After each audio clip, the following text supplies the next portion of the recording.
you've used the term global jihadist movement and thus identified the global jihadist movement as the focus of America's fight against terrorism.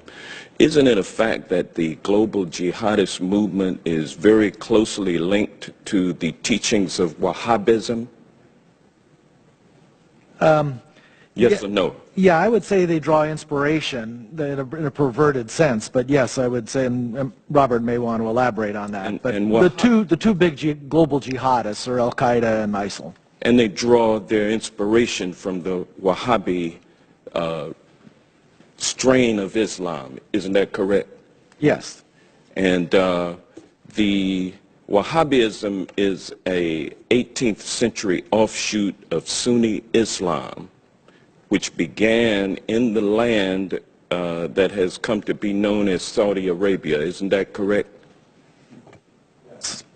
And Wahhabism seeks to purify Islam by getting rid of a number of human behaviors and practices that it considers to be sins against Allah. Correct? Correct. And Wahhabism is a strict, fundamentalist, highly intolerant strain of Islam. Correct? Yeah. Correct? And now, isn't it a fact that the Saudi ruling monarchy derives its legitimacy by reliance on the ideology of Wahhabism? You want to? The Saudis are riding a tiger. The Saudis are riding a tiger. So if you will answer what the I'm question, saying, isn't it a fact? No, I wouldn't put it that way. I would say it's not a fact that they depend solely on Wahhabism for their legitimacy. They derive legitimacy from a variety of things. One of them is Wahhabism, but it is not the only one. Well, is it fair to say that Wahhabism is the state-sponsored religion of Saudi Arabia?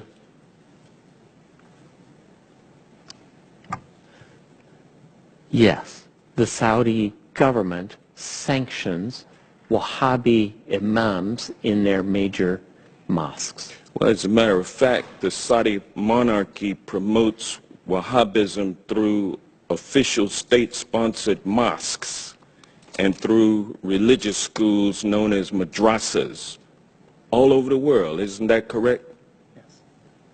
Yes.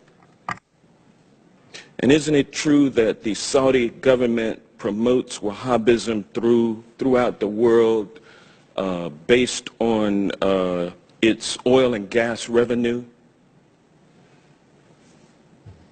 Absolutely, the government's revenues, directly or indirectly, help the proselytizing that you mentioned. And the Wahhabism ideology lines up with the ideology of ISIL. Isn't that correct? I would say no. For example, the Wahhabis in Saudi Arabia, the official ones, do not kill Shia. They persecute them. They do not have equal rights. They do not have equal rights, but they don't kill them. However, a Shia in Mosul or a Shia in Raqqa is liable to be killed. Well, yeah, but it's true, though, that the ideology of ISIL lines up with Wahhabism. I would say it's a starting point, and then the Islamic State has taken it several steps farther. Yes. And is it fair to say that Saudi support for the teachings of Wahhabism create fertile ground for ISIL recruitment efforts? I think Saudi promotion of Wahhabism is absolutely a problem in terms of Islamic State recruitment. And so we will be unable to defeat the global jihadist movement, which is based on largely Wahhabism, which is a state-sponsored religion of Saudi Arabia, without somehow enlisting the support of the Saudi royal family in withdrawing its financial support for Wahhabism. Is that a fair assessment? So in the discussion we had earlier about dealing with radicalization in the first place, this is what you're talking about, right? I think Saudi Arabia is a center of where that needs to take place. So there needs to be a discussion with the Saudis about their support for Wahhabism and how it should be treated and how they should think about it. So absolutely right. What was the latest amount of arms that we sold to Saudi Arabia? The latest shipment, I think it was what, $100 million worth of arms? Well, there's support for the campaign in Yemen, but the arms sales that occur periodically are in the billions of dollars. Thank you, and I yield back. The deal with Saudi Arabia, and I couldn't get an answer on specifically how we were monitoring their support, their continued support of the exportation of Wahhabism, Salafism, and the terror that goes along with that fundamentalist view of Islam around the globe. Do you know of any metrics that the Department is following to support their claim that they are working on that? How are we gauging that? How are we going to determine whether they're following along with that portion of the agreement?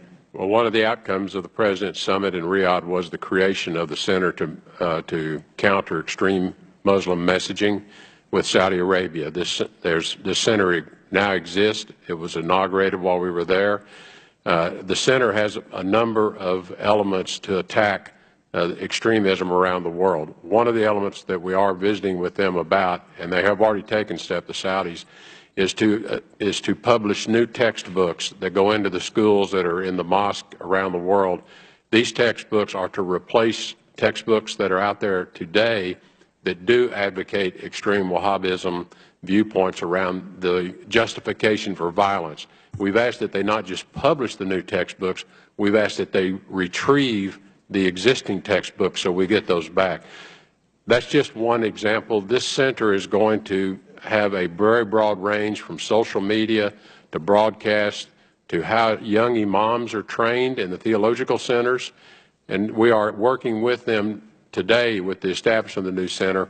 What are the measures that we will hold ourselves accountable to? That is one of the charges that the State Department is working with the Saudis and others as we bring this center up to an operating level. Thank you, Mr. Secretary. Time's expired. You. Now you go to Saudi Arabia, where I just came back, a monumental, epic trip, because I said you cannot continue to fund terrorism. You cannot continue to fund terrorism.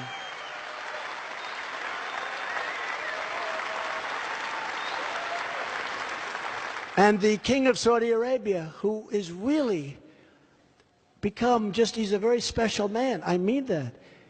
He is taking it to heart. And now they're fighting with other countries that have been funding terrorism. And I think we had a huge impact. We will see. But I think we had a tremendous impact. We cannot let these incredibly rich nations fund radical Islamic terror or terrorism of any kind. We cannot let it happen. Cannot let it happen.